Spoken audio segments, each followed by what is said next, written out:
Hi, welcome to HardReset.Info channel viewers. In front of me REALME Pad, and now I can show you how to clean your USB charging port on this device. So firstly, you need to remember one rule: never use metal objects to clean the connectors as not to damage your USB charging port. I suggest using an old toothbrush, which you no longer use.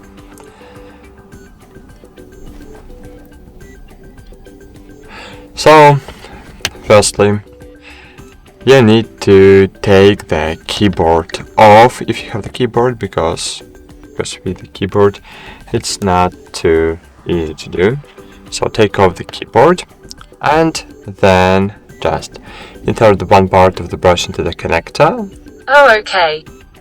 Okay. And remove the dirt from the USB port. That's it.